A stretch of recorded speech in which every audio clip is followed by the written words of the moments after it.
SJ, welcome to Mvskoke Radio, your weekly source for tribal and community news, interesting guests and discussions, plus a local events calendar.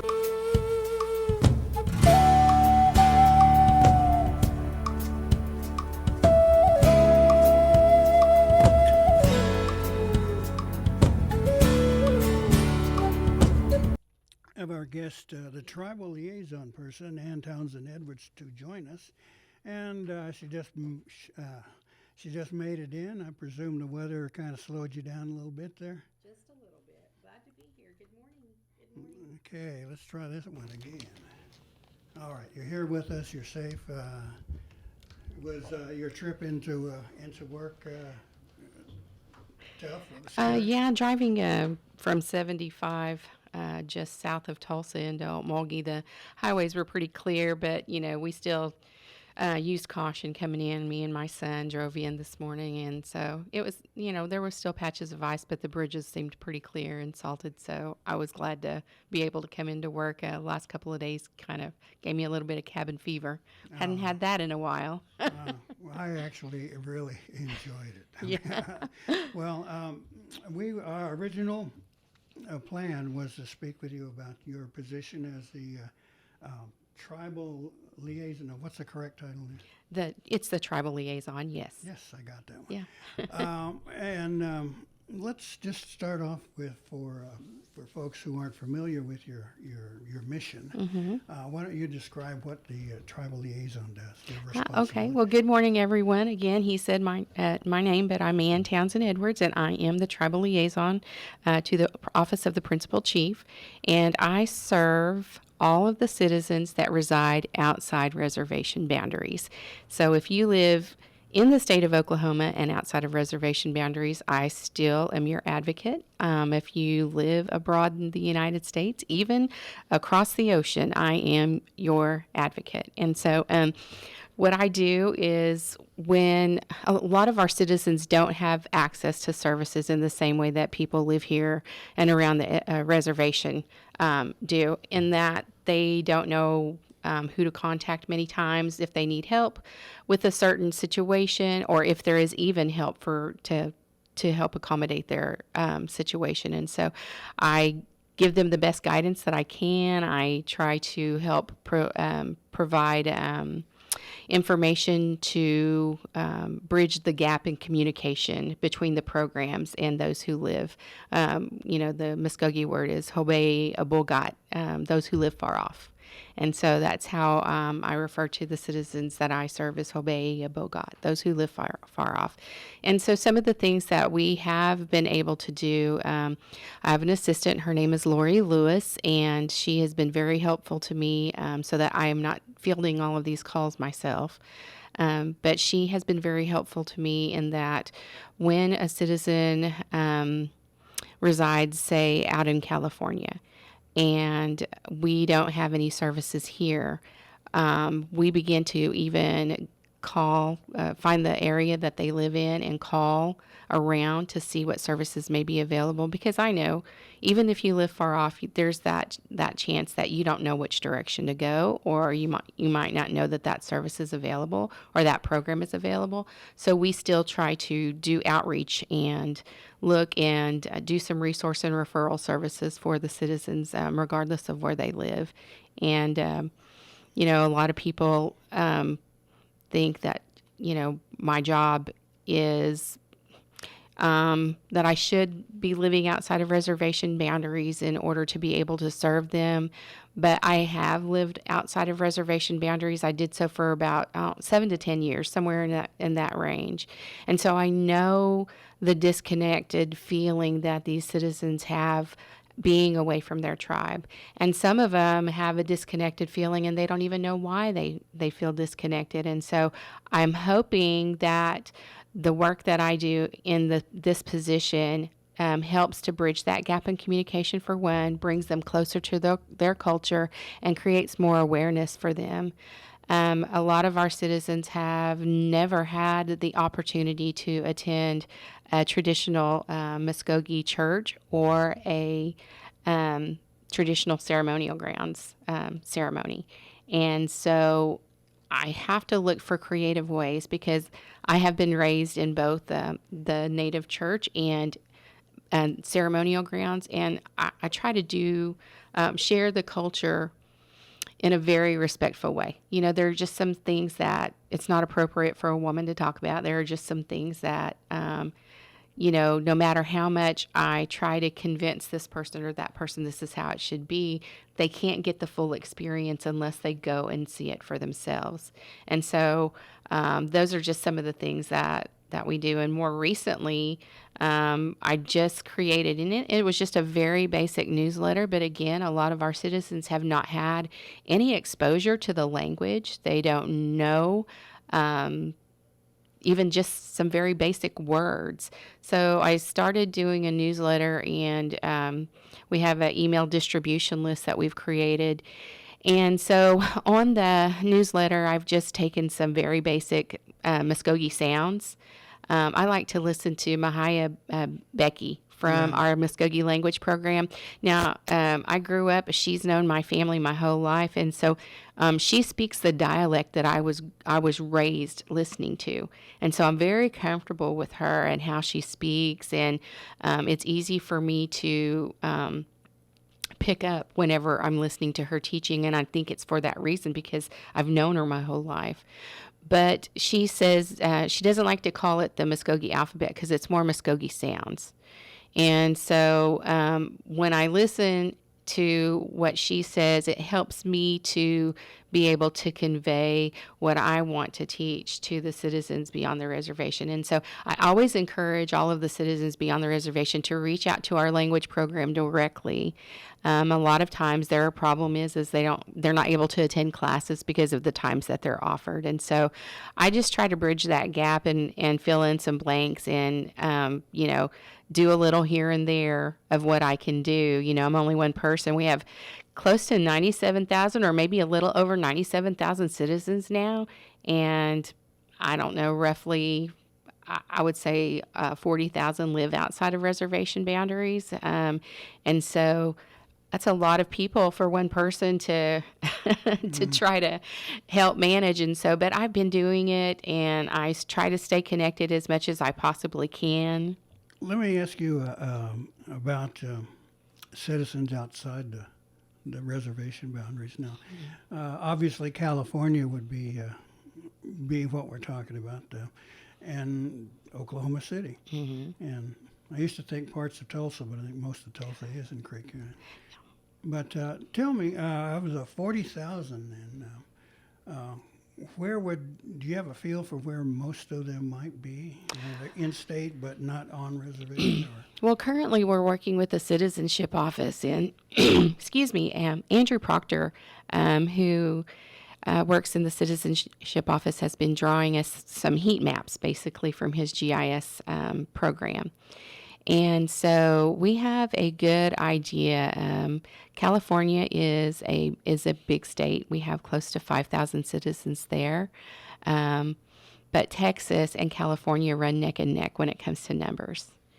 And then we are discovering that Arizona is next with almost 3,000 citizens. And so, you know, that was kind of a number that was astonishing even to us because we didn't know we had citizens that lived in Arizona that many, I guess you should say. And so, and then of course, Kansas runs probably third or fourth. So I would say the top 5 states is Texas, California, New Mexico, Arizona, and Kansas. And then we have a growing population in Arkansas. Yeah, okay. Mm-hmm. Well, that kind of gives us an idea, and that's about 40,000 plus. Mm-hmm, mm-hmm. Okay. Mm-hmm. In your capacity as a liaison, you try and inform these folks on what services they are eligible for, right, even if they're off. But also there's got to be some that they're not. So let's start with the eligible people and programs that they qualify for. Can you give me a feel for those? Yeah, a lot of times the most requested program is the same program that is most requested within reservation boundaries, and it's our social services programs, which is under, I believe, Carmen Tecumseh Williams' supervision at this time. And so our social service programs play a major role in providing services for citizens beyond the reservation boundaries. And so one of the services that they are eligible for is funeral expenses. And so regardless of whether you live in or outside of reservation boundaries, the funeral program is something that they qualify for. The other program is the hardship program, and that's $500 per year. A citizen can apply for that. But they still have to meet certain qualifications in order to apply for those. So those are a couple of the programs. And then sometimes, I think that we have to look at the circumstances the citizen lives in, because sometimes it's just kind of touch and go. So, they have the supervisors over there have to make those judgment calls as to whether it qualifies or not under certain programs. So another program that the citizens qualify to do, which a lot of them haven't known this, and I just recently sat down with Nady Beauty at Housing and just kind of, asked her to let me know, is this true, is this not true? A lot of our citizens are under the impression that that because they live outside of reservation boundaries that they cannot apply for the housing program. They can apply, but the thing is they have to realize that if they apply for the housing program, they must move into reservation boundaries when a house comes up, and they still have to meet qualifications when the house comes up that they're, to be offered to them.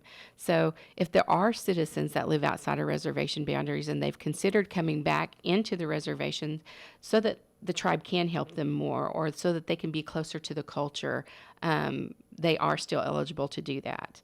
And so that was one of the things that we kind of had to clear up with housing. Medical, medical is very hard. That's the hardest animal to offer. Although Native Americans have been given the opportunity to receive free health care, Mvskoke Nation has the contract health service boundary is much different than what the Mvskoke Nation reservation is. And so while some of our citizens in the state of Oklahoma may qualify for contract health services, not all of our citizens are going to. One of the things that our citizens living beyond reservation boundaries need to know is that as a citizen of a federally recognized tribe, they're eligible to receive services for health care at any Indian Health Service agency across the United States. And a lot of our citizens don't know that. However, they are subject to just the services that IHS program or tribal program has to offer. Now, that's an important part. So many people, come into a need for health support. Mm-hmm. Like when I first moved here, I had to go to the one in Tulsa. Mm-hmm. Nice folks there. They took care of me. You said, "No, well, come on in." And while the tribal program sort of had to get its machinery moving before they could accept me. Right. So that question, I guess, the question is, say someone in Los Angeles or something like that, or near one of the rancherias in California, and they have a clinic, so our people would be eligible to go into theirs. Yes, they just need to call that clinic and set up an appointment and establish a chart there, a medical chart. Mm-hmm. So whatever IHS or tribal facility is closest to you, that's all you have to do is just reach out to them. And it depends on too. Sometimes we have tribes that will accept new patients, or they are at their limit on patients that they accept, and you're really subject to their rules, and and so that's the difficulty. Some of our citizens are able to get in, some of them aren't. It's really it's just kind of a hard animal to maneuver, and so you really have to call and talk and ask questions, let them know what your needs are, see how they can help you, but calling and establishing that chart is the main thing. Get that done first. You would have to sort of verify yourself. Right. I'm going to guess they're going to want CDIB if you've got one, or a tribal membership card. Right, and something that proves that you are a Native American. right. Because I was looking at a website on the net just yesterday, actually.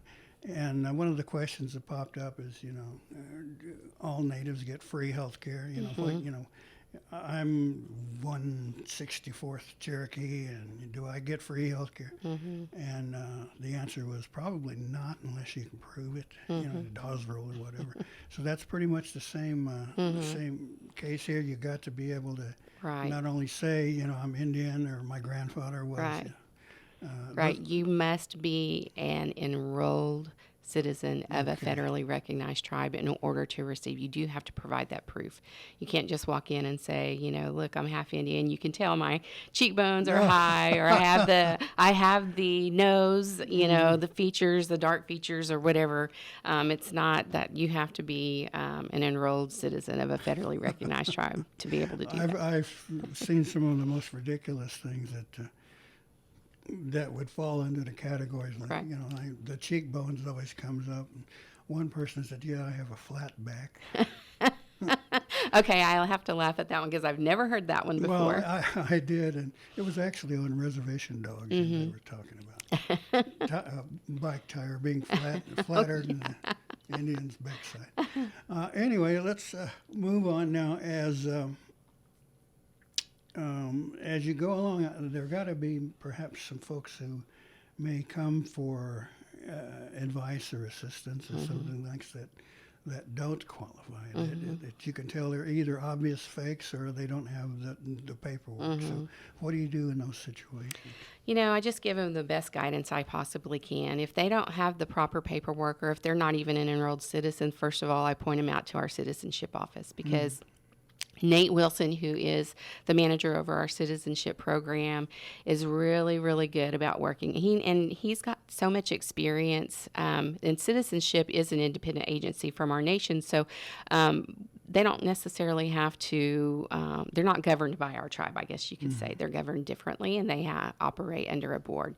But Nate has seen so many situations come across his desk that he knows best how to guide our citizens to getting their citizenship card. He's seen pretty much every custody situation, probably a death of a family member where it prohibited other family members from getting their citizenship because of the loss of documentation. So, he is able to provide all of that information. He just has, had that experience from every walk of life. And so first of all, I direct them to our citizenship office to make sure that their bases are covered, that they've done everything they know to do, but Nate might have more knowledge and more information to share with them. And so aside from that, when they don't qualify, that's when Lori and I step up and start saying, okay, well, let's look in the area where they're residing.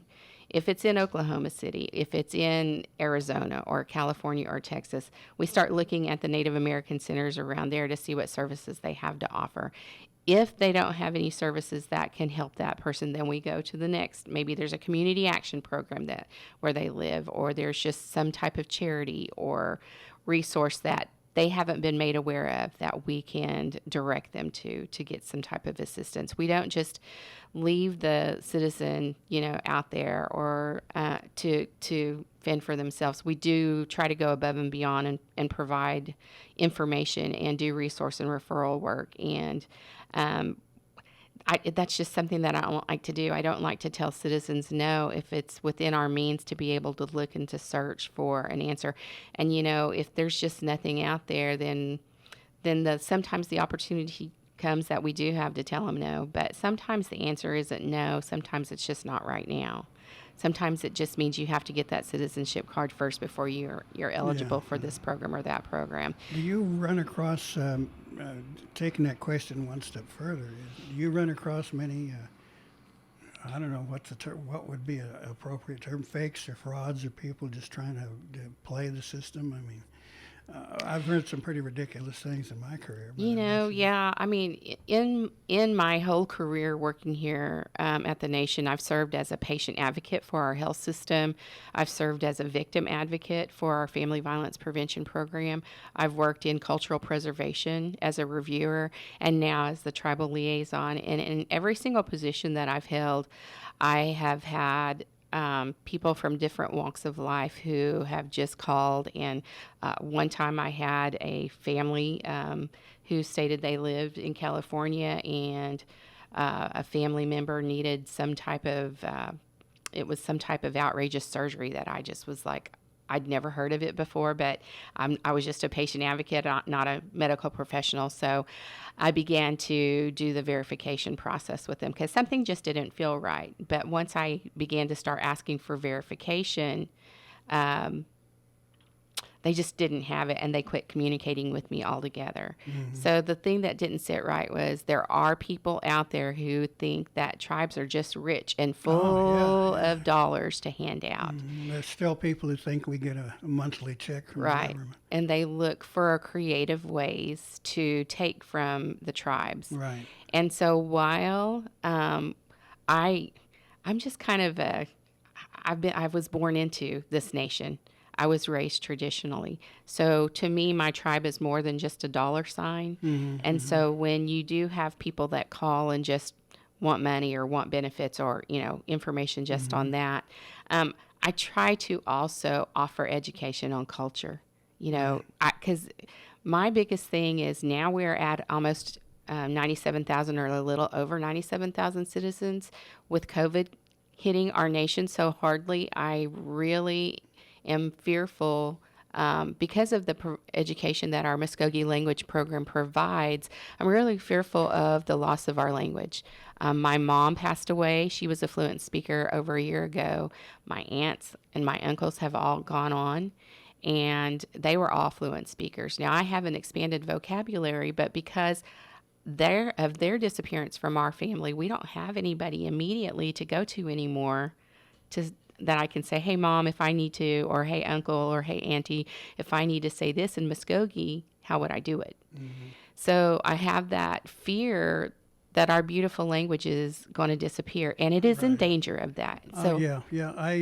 You mentioned Becky. Barnett, Bird, Thank you. Barnett, yeah. Whoa, I just draw a blank there. She is also my Mahaya, and I've gone back to taking Mvskoke 101 again to relearn it. And it's all constantly a subject that we talk about. Well, let me take a short pause here, and we'll be back with more of our discussion with our tribal liaison. So stay with us here on Mvskoke Radio on 1240 The Brew.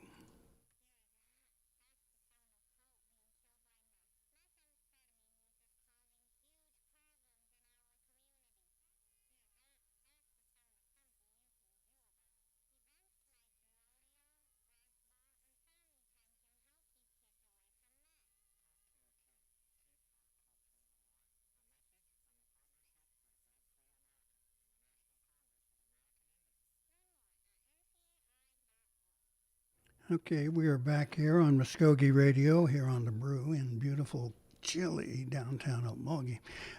Our guest today is Ann Townsend Edwards, the tribal liaison for the Mvskoke Nation. She's here talking about what her office does and how it lends its efforts to support Native people who might live off the reservation. So we want to continue our discussion. Now, Ann, if I may, Yes. one of the things that we run across over in media is people calling for information, and they come to us for some silly reason. I mean, media and information? Nah. One of the topics they often bring up is education, scholarships. Can I get someone into a school? Can you help me with clothes or whatever, books? Perhaps some assistance with student housing or whatever the topic. Now, what can your office do?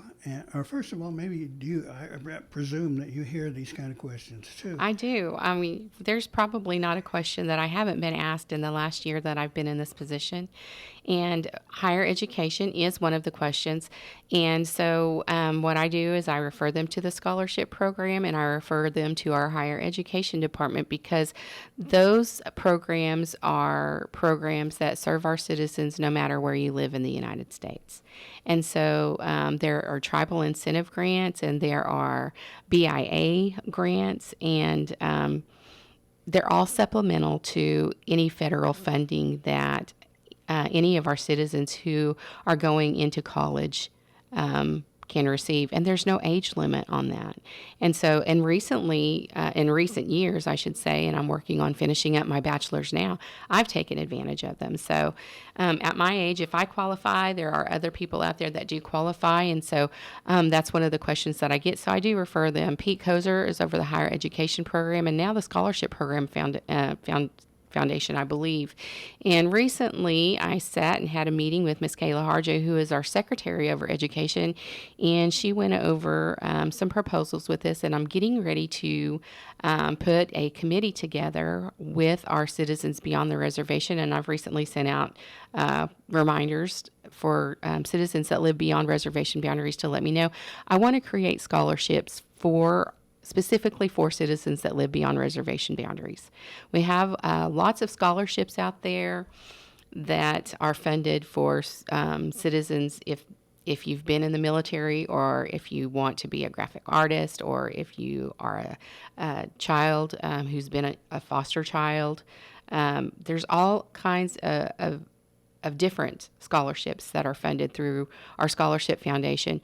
And I thought it would be so nice to fund at least 4 scholarships to start off with, 2 male, 2 female, 2 scholarships directly towards our College of the Mvskoke Nation, because we have so many citizens out there who say they want to come back and they want to learn. And I feel like if we have students out there who have it in their heart that they want to learn more about their culture, then what a perfect opportunity to recruit and bring them back to our College of the Mvskoke Nation, where they're going to get a grade A education. I believe, because we have a really great college with really great instructors, and Dr. Monty Randall has done absolute phenomenal job in creating an environment for learning and culture. And so I felt like it would be important to create scholarships for citizens who want to come back to Oklahoma, to our tribal college to attend, and then also 2 scholarships, one for a male and female, to attend wherever in the United States they want to attend. And so the things that we'd be discussing is the amount, how much, we want the scholarships to be for, and then how are we going to fund it. And so those are some of the things that I'm looking at as far as higher education goes for the citizens beyond the reservation boundaries. Now, that doesn't mean we can't create more, but I felt like the 4 would be a good starting point. But I believe it's just really important to let our citizens know that our college is really up and coming. It's got a great atmosphere. It has a lot of the amenities that you would see at another college, another community college that has housing. It has a workout room. It has a student center. You can get your meals there. And, great classrooms, great instructors. And I've received my associate's degree in tribal services there a couple of years back, and so then I transferred on to NSU. So we're accredited, and our college credits here at the Mvskoke Tribal College of the Mvskoke Nation, I should say, transfer to other 4-year colleges. Now, when we have someone who wants to go, say, to an Ivy League college, Harvard, Yale, Princeton, whatever, or even OU or Oklahoma State, for, say, veterinary science or something else, are you able to help them in the same amounts? I mean, does it matter? Those amounts are determined by their higher education department, and so when they're, I guess the word is entitled to the same amount that citizens living inside the reservation boundary are entitled to. So there's no difference, I guess. Okay. It's all the same amount per citizen, depending on the amount of hours that you're taking in school, and that's what it'll depend on. Well, I couldn't imagine that you could fund a full scholarship to a Harvard or something like that. You know, what is it, something 5 figures or something Right. like that? A lot of our scholarships are considered supplemental because, you know, I think that the Scholarship Foundation may have a scholarship that's $2,000, and that may be the highest amount that we have to give. Well, if you're a starving college kid, $2K would be a real nice.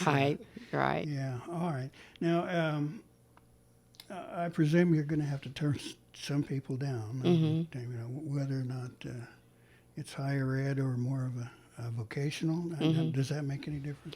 I do believe that there's some programs for vocational school, and that's where we refer them to the employment and training program. But I believe that it's very limited on what they can or can't do. There are some certifications that they can look into. And right now, I know that Kayla is working really hard on inclusivity for our citizens beyond the reservation boundaries within the program. So, and that was kind of a big deal because we have a lot of education programs that,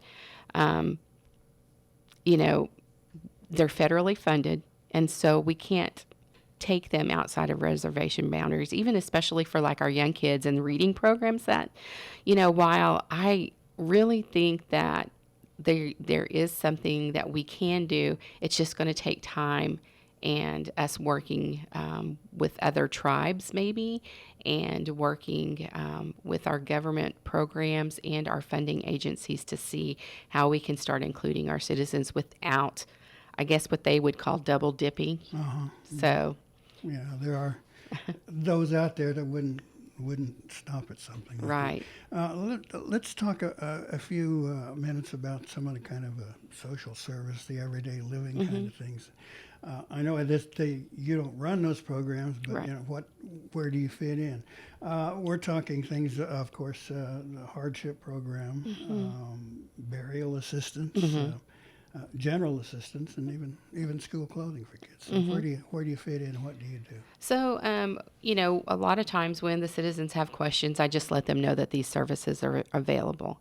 And what I'd like to do is I'd like to give them the number to call themselves.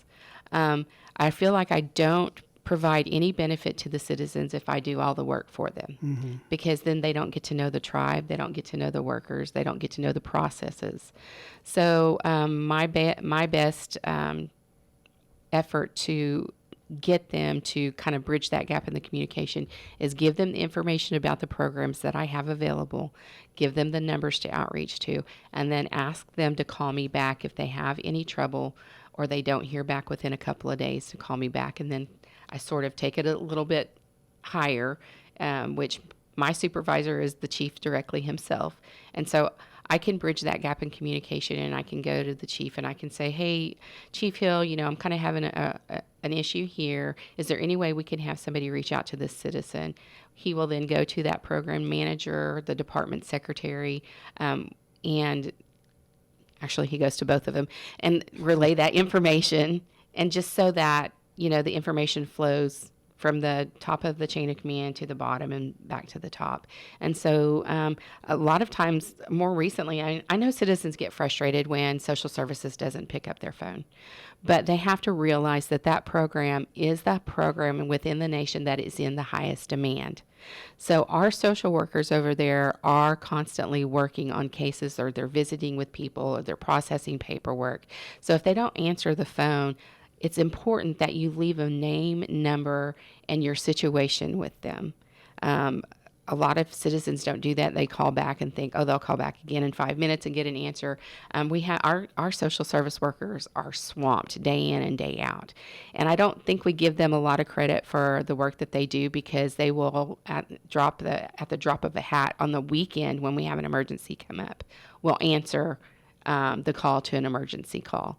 And so, you know, while the weekends are our family time, we still have social services workers that are continuing working and processing paperwork so that our citizens can receive services. And so making sure that our citizens know, whether you're inside reservation boundaries or outside of reservation boundaries, leaving that message so that somebody can call you back. And it may be a full day. It may be a couple of hours. It may be 24 hours before somebody returns their call, but they will get back to you.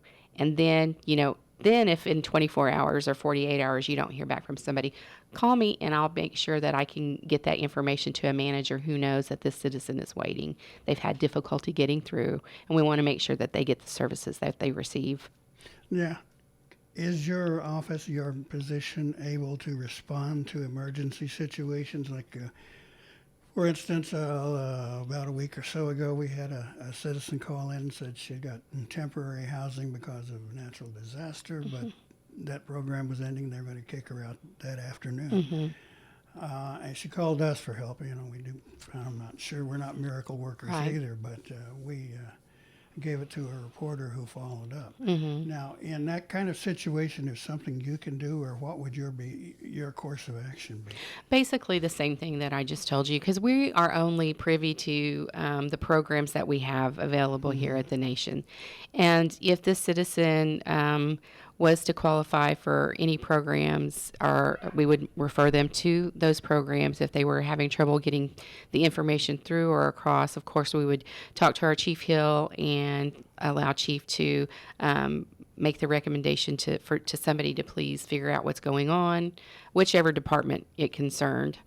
The other side of that's where Lori and I will pick up, and we will reach out to the communities to see what resources are available out in the community that this person might qualify for. Maybe it might be the food bank, but even most recently, we had a citizen who had an issue with the heat in her house, and I was tagged in a post on Facebook, and so I immediately screenshot it and I sent it over to our chief, who then sent that information out. The citizen had been in contact, and we got the appropriate people out there, but it still turned out that with this cold weather coming in, that she wasn't going to be able to use her heating unit because there'd been damage to the ductwork, and using the heating unit would cause more damage. So we were looking for heaters for her. Well, she fell in a donut hole, basically, of services. Either she didn't qualify by age, or maybe she was $100 over the income guideline. I can't really be for sure. But it was sort of a situation like that, where she fell through a donut hole where any program that we had couldn't help her because of the restrictions that we have to follow with federal funding.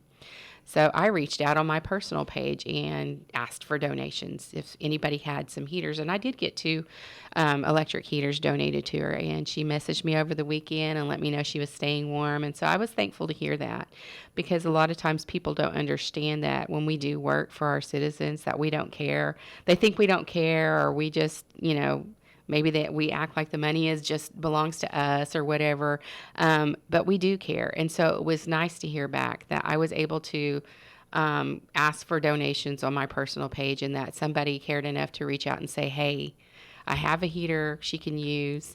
It works.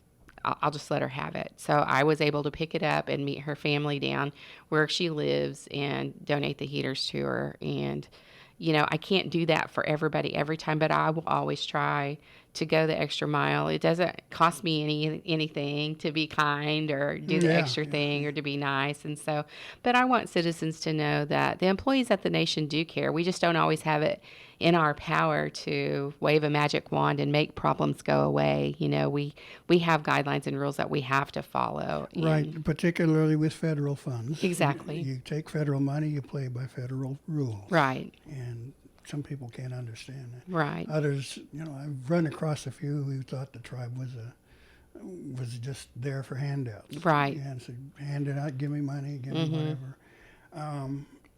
Is there now a way that you would go to follow up in helping those folks who are in disaster situations? I mean, we've had killer tornadoes come through here, not too long ago, and then now it's being Arctic blizzard outside sometime every other week, it seems. What do you do in those situations? Can you direct people? In those situations, we are very fortunate that our tribal nation has Bobby Howard on staff, and he is the manager over our emergency management services. And he also, I recently learned, sits on the board for FEMA, and he's the only Native American person that does that. And Bobby is who our nation looks to, who our chief looks to watch the roads and the incoming weather. And so when we have disaster situations, Bobby is really on top of the information when it comes to getting FEMA assistance and us getting that information out there. So what I do is I just listen to Bobby. And when Bobby comes in on our Monday morning meetings and says, hey, we've got this situation coming up, he sends out emails and keeps us updated. And the one thing that I like about Bobby is he doesn't like to be wrong. And so it's very rare when he's wrong. If there's weather conditions coming in, we pay attention because Bobby does his homework. And so he is on top of all of the information for FEMA. So if there's a citizen that lives beyond reservation boundaries I can't provide information for, I know who I can go to within the tribe to ask those questions to get the information for them. They can give me ideas as to maybe you should try this or maybe you should try that, or Bobby will say, I'll have this information on FEMA and I'll send you an email and you can get that information out. Really providing services, it's not just me doing it. When you look at the services that the nation provides, it's really a concerted effort between programs. And we have to utilize one another. Well, we might be able to do this, but this program can do this. So we're going to collaborate efforts and try to give services to the citizen. I am really, truly a liaison. I can bridge the gap in communication. So it's not all me. I can't go and write the check to say, I'm going to pay your electric bill so it doesn't get turned off. I can't write the check that says, I'm going to pay the $500 hardship out to you right now.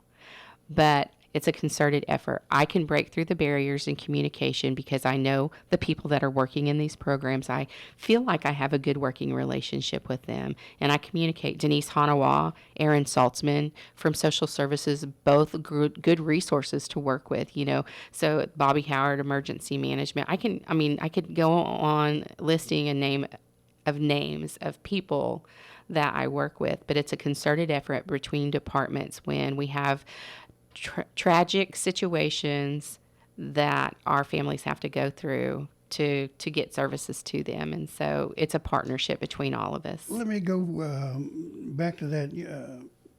How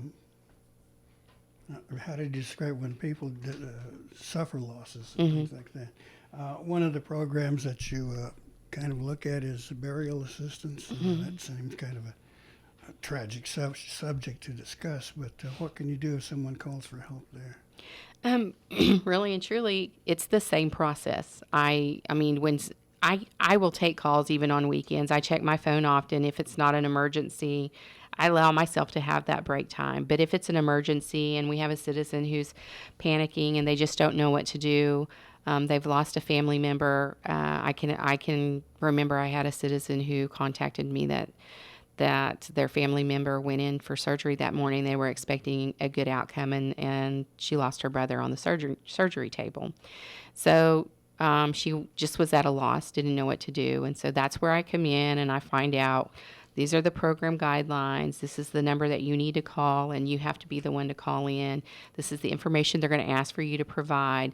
So I try to just provide them information with a gentle tone. You know, it's unfortunately, loss is something that all of our families suffer from. Traditionally, our families have always taken us to funerals since we were children. So we learned in growing up that death is just a part of life, and it's a phase that we don't have to be afraid of. But the hurt is always going to be there when you lose someone that you love. So in my position, it takes somebody that has some understanding and some care.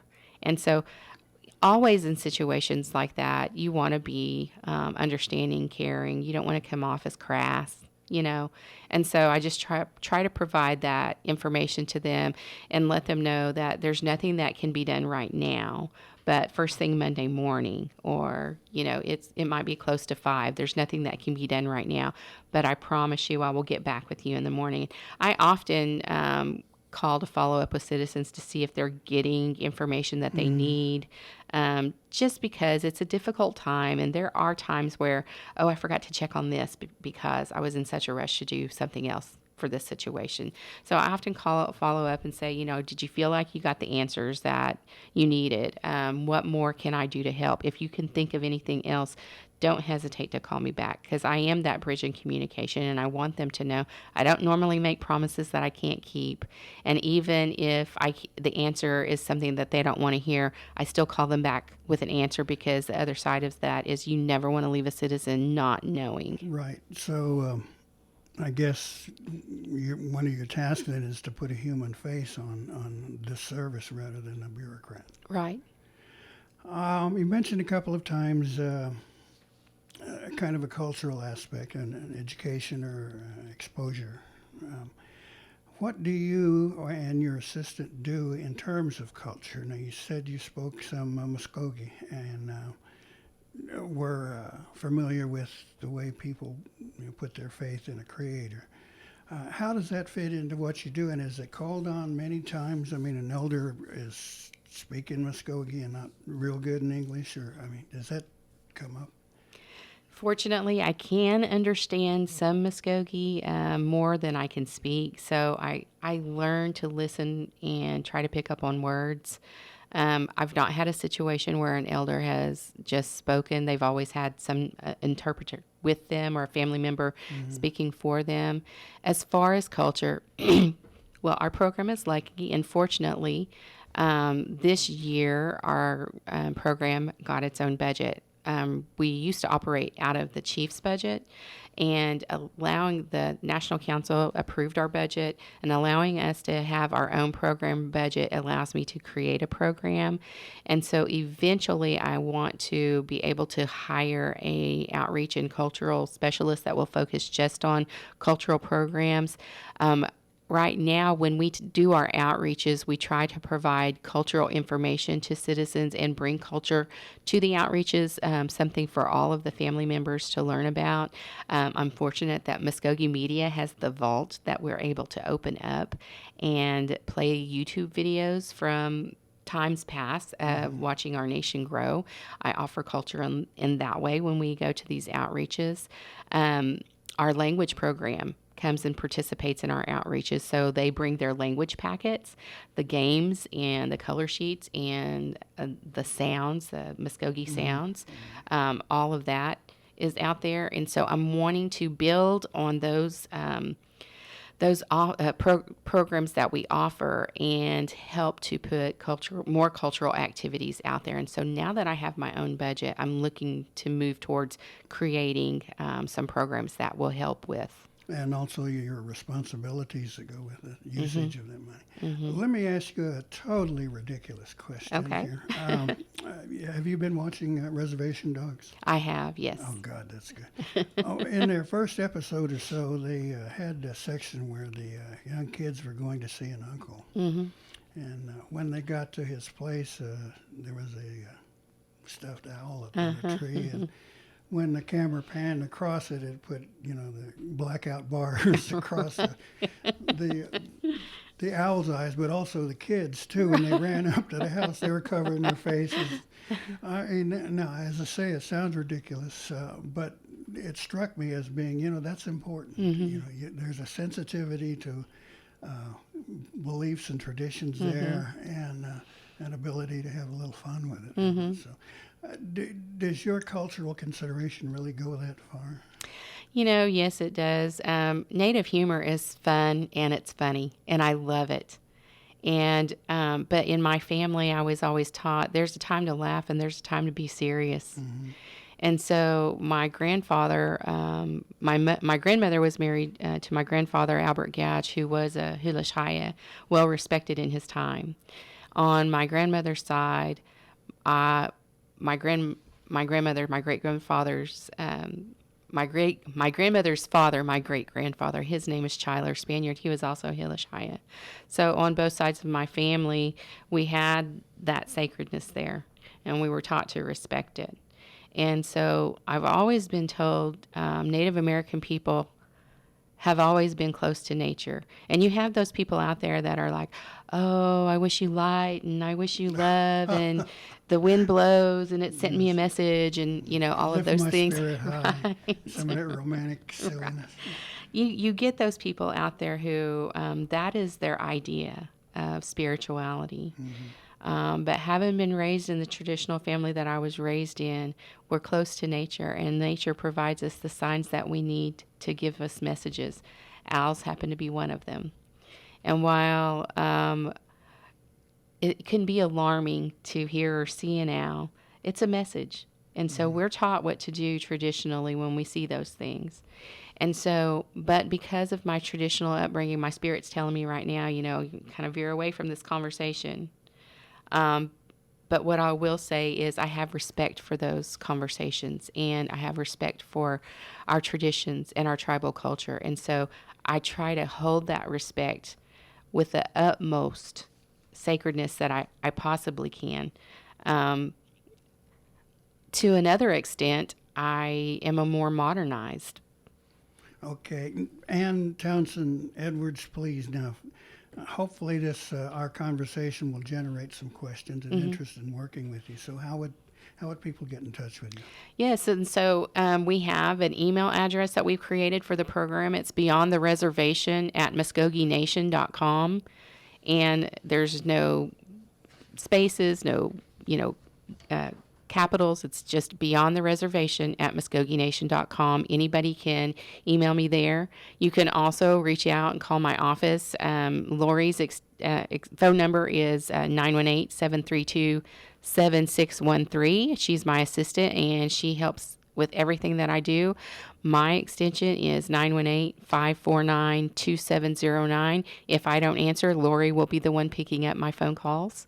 And she's always willing to help and great asset to the office. Okay, and folks, remember to keep your owl eyes covered. All right, we want to thank Ann Townsend Edwards for coming in and giving us some information about her office and her tasks and mission in life, I'd say.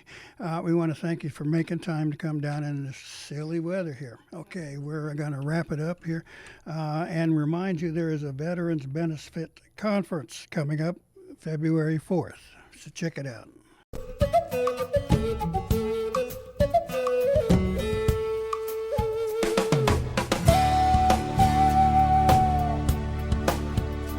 You've been listening to Mvskoke Radio. Join us again next week for more local, tribal, and community news and updates. Mado.